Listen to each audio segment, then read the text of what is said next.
Hello दोस्तों, मेरा नाम शक्ति अवस्थी है। इस बार मेरी रैंक ऑल इंडिया 154 थी और ये मेरा थर्ड अटेम्प्ट था। मैं लखनऊ का रहने वाला हूँ और मैंने अपनी 10th 2010 में लखनऊ से करी।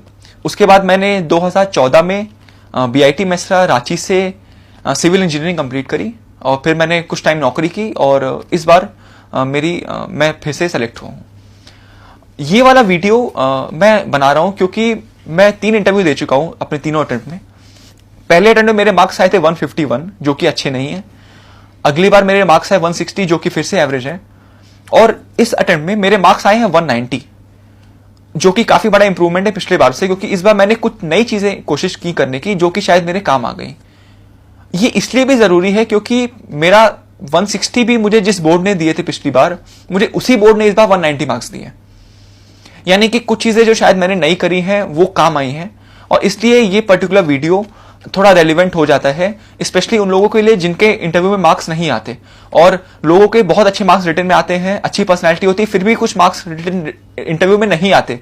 मेरे भी नहीं आ रहे थे, तो मुझे भी लगता था कि काश कोई ऐसा मुझे बता पाए जिसके मार्क्स बढ़ गए हैं, उसने ऐसा क्या किया कि उसके मार्क्स बढ़ गए। और इसलिए आई थिंक ये वीडियो आपके लिए रेलिवेंट होगा अगर आप इंटरव्यू की तैयारी कर रहे हैं तो। एक चीज का ध्यान रखिएगा हमेशा इंटरव्यू में, ऑनेस्टी। बिल्कुल भी ब्लफ मत करिएगा। अगर एक बार भी आपका ब्लफ पकड़ लिया गया पूरे इंटरव्यू के दौरान तो वो मार्क्स आपके 110 120 भी बन सकते हैं। मैं जानता हूं ऐसे लोगों को जिनके मार्क्स 110 120 आए और उनके रिटन में बहुत अच्छे मार्क्स थे, उस चक्कर में उनकी रैंक आई ही नहीं या रैंक खराब आई। बिल्कुल ब्लफ मत करिए, बिल्कुल बिल्कुल भी नहीं। उनको पता लग जाता है। ऑनेस्ट रहिए। अगर आपको कोई आंसर नहीं आता तो बोल दीजिए मुझे नहीं मालूम है। उन्हें भी मालूम है कि सबको सब कुछ नहीं मालूम हो सकता और ये बहुत ही नॉर्मल बात है कि सबको सब कुछ नहीं आता है। पिछले 2 अटेम्प्ट में मुझे भी मैं सोचता था कि अगर मुझे कोई चीज नहीं मालूम है तो क्यों ना मैं उसको गेस कर दूं, उससे शायद ये दिखेगा कि मैं कोशिश कर रहा हूं चीजें बताने की। और ब्लफ मैं नहीं करने की कोशिश करता था कभी, लेकिन मैं ये कोशिश दिखाने की करता था कि मैं कोशिश कर रहा हूं आंसर देने की, और कई बार वो आंसर गलत हो जाता था उस चक्कर में।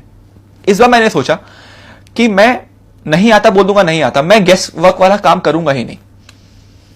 उससे क्या होगा कि एक तो मेरी ऑनेस्टी दिख जाएगी, उससे दिख जाएगा कि मैं कॉन्फिडेंट हूं, ये समझने में कॉन्फिडेंट हूं कि मुझे चीजें नहीं मालूम है। Ignorance is not a problem, but ignorance of ignorance is a problem. अगर आपको पता ही नहीं कि आपको नहीं पता है, ये बड़ी समस्या है। तो आप ऑनेस्ट रहिए, आपको नहीं पता आप सीधे बोल दो नहीं पता। इस बार मैंने कई बार ऐसा बोला भी कि मुझे नहीं पता, क्योंकि मैं इस बार ऑलरेडी सर्विस में था, मेरे पास तैयारी करने का ज्यादा समय नहीं था। तो मेरी तैयारी करंट अफेयर्स पे या अपनी नॉलेज पे उतनी नहीं हो सकती थी जितनी मैं तब थी जब मैं केवल तैयारी करता था, क्योंकि मेरे पास इतना समय नहीं होता था तैयारी करने का। तो मैं मान चुका था कि मुझे उतना तो नहीं आता जितना पिछली बार आता था। तो मैं ऑनेस्ट रहूंगा, नहीं आता बोलूंगा नहीं आता। और ऐसा मैंने बोला भी, और मुझे लगा कि मैंने कई बार बोला, बट उससे मुझे पेनल्टी नहीं मिली, बल्कि मेरे मार्क्स 190 हो गए, जो कि इस बार के हिसाब से काफी अच्छे मार्क्स हैं। उसके बाद स्माइल करिएगा, नहीं आता बोल दीजिए नहीं आता, और आप कॉन्फिडेंट दिखने चाहिए, आप नर्वस नहीं दिखने चाहिए। आपको वो नहीं, उन्हें भी पता है वो आपका, देखिए ये पर्सनैलिटी टेस्ट है, दिस इज नॉट इंटरव्यू।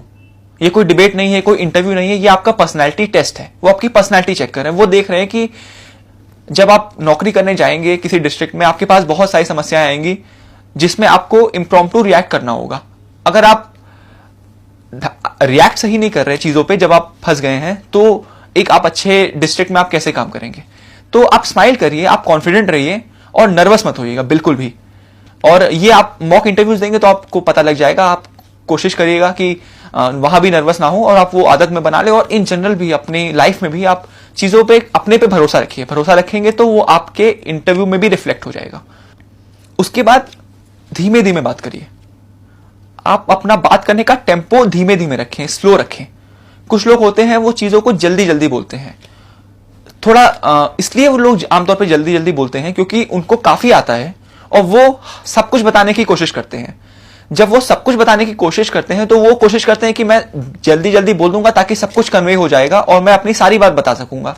लेकिन हो जाता है उल्टा। सब कुछ बताने के चक्कर में वो दूसरा वाला पर्सन शायद कुछ भी नहीं समझ पाता। इसलिए आप धीमे धीमे बोलिए। वो आपको सुनने के लिए ही बैठे हैं, इंटरप्ट नहीं करते वो लोग इंटरव्यूज में। मैं 3 इंटरव्यू दे चुका हूं और मैंने ये चीज पाई है कि वो आपको सुनने के लिए ही बैठे हैं, वो आपको समझने के लिए बैठे हैं। वो आपको इंटरप्ट नहीं करेंगे, वो आपको समझना चाहते हैं। आप धीमे धीमे आराम से इत्मीनान के साथ बोलिए। आपको जो भी बातें बोलनी है आराम से बोलते रहिए और धीमे धीमे बोलिए, हड़बड़ाइए मत। अगर आपकी आदत है थोड़ा जल्दी जल्दी बात करने की, मेरी भी थोड़ी आदत है जल्दी जल्दी बात करने की, तो थोड़ी कोशिश करिए कि वहां पे जाके आप कोशिश करें कि आप जल्दी आराम आराम से बोलें। जल्दी जल्दी बिल्कुल ना करें, कोई किसी को जल्दी है ही नहीं वहां पे। ज्यादा नंबर ऑफ क्वेश्चन आंसर करने से फर्क नहीं पड़ेगा, पर जितने क्वेश्चन आप आंसर कर रहे हैं अगर आप वो अच्छे से आंसर करेंगे तो उससे बहुत फर्क पड़ेगा। उसके बाद एटमॉस्फेयर को आप कॉर्डियल बनाइए, फॉर्मल रखिए बट कॉर्डियल बनाइए। और मैं बताता हूं कैसे। मेरी ट्रांसक्रिप्ट अगर आप हो सके पढ़िएगा। इस बार मेरा इंटरव्यू काफी इंटरेस्टिंग था, दिलचस्प इंटरव्यू था मेरा। तो उन्होंने मुझे बोला कि तुम शर्मन जोशी जैसे दिखते हो। तो उन्होंने मुझे बोला कि 3 इडियट मूवी में एक डायलॉग है, वो पर्सन इंटरव्यू में बैठा होता है, ऐसा ही एक इंटरव्यू चल रहा होता है, उस डायलॉग को बोल के बताओ। अब वो डायलॉग कुछ इस तरह है कि आप अपनी नौकरी अपने पास रख लीजिए, मैं अपना एटीट्यूड अपने पास रख लेता हूं। जो कि एक इंटरव्यू में, स्पेशली यूपीएससी इंटरव्यू में नहीं बोलना चाहिए, बट क्योंकि उन्होंने मुझसे बोला तो मैंने उसको बोल के दिखाया। वो भी मुस्कुराने लगे, मैं भी मुस्कुराने लगा। लेकिन मैं समझ गया कि वो आखिरी इंटरव्यू का स्टेज था, आखिरी के 2 मिनट थे। तो मैं ये चीज समझ गया कि इससे मेरा इंटरव्यू लाइट हो गया है। और इससे ये भी दिखा कि मैं घबराया नहीं, क्योंकि शायद वो इंटरव्यू में बोलने की बेस्ट बात नहीं थी, लेकिन मुझसे बोला गया बोलने को, तो मैंने वो चीज बोल दी। उससे माहौल कॉर्डियल हो गया। एक इंटरव्यू एक अच्छे नोट पे एंड हुआ, सबके चेहरे पे मुस्कुराहट थी और वो शायद मुझे फिर से हेल्प किया। तो एटमॉस्फेयर को कॉर्डियल रखिए, क्वारल मत करिए, लड़ाई मत करिए, झगड़ा मत करिए, बहस मत करिए। बहस करने के मार्क्स नहीं मिलने वाले आपको। अगर वो चीज, कई बार ऐसा होता है कि वो ऐसी चीज बोल देते हैं जो शायद गलत हो, तो आप ये मत बोलिए कि नहीं सर ये जो चीज आपने बोले वो गलत नहीं है, बल्कि आप ऐसा बोल दो कि sir I think that this is what I am saying, that what I that ऐसा ऐसा चीज है, but sir I still go and check this out that whether I am right और नॉट। ऐसा बोल दे ताकि वो भी नाराज ना हो, माहौल कॉर्डियल रहे। लड़ाई झगड़ा बहस बिल्कुल मत करें। और अगर कोई चीज आपसे वो बोल रहे हैं, शायरी सुनाने को बोल रहे हैं, आप सुना दें चीजों को, लेकिन कोई चीज ओवरडू मत करिए। ऐसा मत करिए कि आप शायरी सुनाने तो जा नहीं रहे, उन्हें कोई शायर तो चाहिए नहीं, उनको तो एक डीएम या एसपी चाहिए या आईआरएस चाहिए या बाकी सर्विस वाले चाहिए। तो जो वो बोल रहे हैं वैसा आप करते रहिए और कॉर्डियल रखिए माहौल को, ओवरडू मत करिए चीजों को करने की। उसके बाद एक चीज का और ध्यान रखिए, ये इंटरव्यू आपका है, वो आपको समझने के लिए बैठे हैं। आप तो खुद को जानते हो बट वो तो आपको नहीं जानते। आधे घंटे बाद शायद मुझसे आपकी कभी मुलाकात भी ना हो, इसलिए आप इंटरव्यू को अपना खुद का इंटरव्यू बनाइए। वो कैसे बनाएंगे आप? अगर वो चीज पूछते हैं कि आप अपने अंदर की क्वालिटी बताइए, तो आप क्वालिटी बता दो और फिर खुद ही बोल दो कि sir I have my own personal instances from which I learn this, if you want I can tell them. अब वो नो तो बोलेंगे नहीं कि नहीं मत बताओ, ठीक है। उससे पता लगेगा कि आप एक तो खुद को समझते हो, दूसरी बात आप झूठ नहीं बोल रहे हो, और वो आपके बारे में और जानेंगे। अपने आप इंटरव्यू को में आप हीरो हो अपने, और आप इंटरव्यू में अपनी बातें रखिए अपने इंसिडेंट्स के साथ। उससे पता लगता है कि आप सच्चे आदमी हो, आपने खुद की लाइफ पे काफी इंट्रोस्पेक्ट भी किया है कि आप समझते हो अपनी चीजों को बारे में, और इंटरव्यू में अपने इंसिडेंट्स बताते रहिए।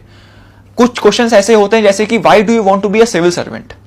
ये आंसर हर आदमी का यूनिक होना चाहिए। अगर आप इस पर घिसा पिटा जवाब देंगे तो वो समझेंगे कि इंटरव्यू पर्सनैलिटी टेस्ट में आपकी पर्सनैलिटी उस क्वेश्चन से कैसे दिखी, नहीं दिखी ना।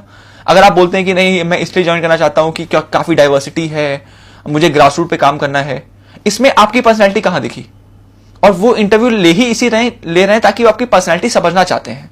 तो अगर आप बताना चाहते हैं कि यही बोलना चाहते हैं कि इसमें काफी डाइवर्सिटी है और काफी ग्रास रूट लेवल पे काम करना है, तो आप इसको इस तरह प्रेजेंट करो कि मेरी लाइफ में मैंने अपनी नौकरी करते समय पाया कि अगर नौकरी डाइवर्स है तो मुझे उसमें ज्यादा अच्छा लगता है काम करने में, या फिर मैंने अपनी ही लाइफ के इस इंसिडेंट में पाया कि अगर मैं ग्रास रूट लेवल पे लोगों पे इंपैक्ट क्रिएट कर सकता हूं तो मुझे सेल्फ सेटिस्फैक्शन ज्यादा होता है। अब इसमें क्या हुआ, आपने आंसर वही दिया है लेकिन आपने अपने इंस्टेंस के साथ दिया है, तो वो आंसर यूनिक बन जाता है। और वो इंटरव्यू में आपकी पर्सनैलिटी देखने ही बैठे हैं, तो आप पर्सनल इंस्टेंसेस सोचिए और उसके बाद उनको अपने आंसर से लिंक करिए। कुछ स्टैंडर्ड क्वेश्चंस होते हैं, उनके तो आंसर आप सोच ही रखिए। जैसे जब मैं तैयारी कर रहा था स्पेशली इस बार, तो मैंने सोच लिया था कि इस बार मैं अपने इंस्टेंसेस बताऊंगा, अपने से रखूंगा। तो मैंने अपनी लाइफ के 10, 15, 20 इंस्टेंसेस जो मुझे लगा कि जो आज मुझे याद आते हैं, जिनसे मेरी पर्सनैलिटी डेवलप हुई है, मैंने वो पेपर्स में लिख लिए। और मैं सोचा कि अगर ऐसा चीजें बनती हैं, अपनी स्ट्रेंथ मुझे बतानी है, तो मैं इन इंस्टेंस के थ्रू बताऊंगा, और मैंने बताई भी हो। तो वो मुझे लगता है काफी मेरे काम आई, और मैंने वहां बताया तो उससे मुझे इम्पैक्ट क्रिएट हुआ। उसके बाद मैं जब एकेडमी में गया, इस बार मैं तैयारी एकेडमी में कर रहा था, तो मैं उन लोगों से भी मिला जिनके मार्क्स इंटरव्यू में पिछले सालों में अच्छे आए थे। तो मैं जो बहुत सारी बातें आपको बता रहा हूं, उनके एक्सपीरियंसेस से भी बता रहा हूं, जो मैंने इस बार खुद करने की कोशिश भी करी। एक चीज मैं और लास्ट बोलूंगा कि ट्रांसक्रिप्ट जो होती हैं, आती रहती हैं, उनको पढ़ते रहिए। उससे क्या होगा कि आपको स्टैंडर्ड आंसर्स जो हैं, क्वेश्चंस हैं, उनके आंसर्स मिल जाएंगे। जैसे कि मुझे पता है कि अगर कोई पर्टिकुलर पर्सन का बोर्ड आया, उनका पहला सवाल होगा इंट्रोड्यूस योरसेल्फ, और उनका आखिरी सवाल कुछ होगा कि do you want to ask a question about question to ask. अब मुझे अगर इतना पता लग गया किसी बोर्ड में कि उनका पहला और आखिरी सवाल ये है, कम से कम मैं 2 क्वेश्चन की तैयारी तो कर ही सकता हूं। उनको मैं उन्हीं में इंप्रेस इतना कर सकता हूं कि उससे मेरा इंटरव्यू का मार्क्स कहीं से कहीं बढ़ जाए। तो जो स्टैंडर्ड क्वेश्चंस हैं किसी पर्टिकुलर इंटरव्यू पैनल के बोर्ड के, आप वो समझ जाइए, और वो समझेंगे आप किसी ट्रांसक्रिप्ट को पढ़ने के बाद। जैसे कि कोई पर्टिकुलर पैनल इस बार कोटेशंस पूछ रहा था, और कोटेशंस पे अपनी इंटरप्रिटेशन पूछ रहा था। इस बार मेरे साथ भी ऐसा हुआ, जो कि काफी न्यू थे, बट मुझे पता था कि ये पर्टिकुलर बोर्ड है, वो ऐसा करेगा, तो मैं मेंटली प्रिपेयर्ड था, और उससे मुझे लगता है मुझे फिर फायदा हुआ। तो ट्रांसक्रिप्ट पढ़ते रहिए, वो इंटरनेट पे फोरम IAS पे जैसे पढ़ी रहती हैं, या मार्केट पे भी मिल जाती हैं। अगर आपका इंटरव्यू 1 महीने बाद है, 1.5 महीने बाद है, उसका जरूर फायदा उठाएं, वो आपके इंटरव्यू में आपको बहुत मदद करेगा। Thank you so much.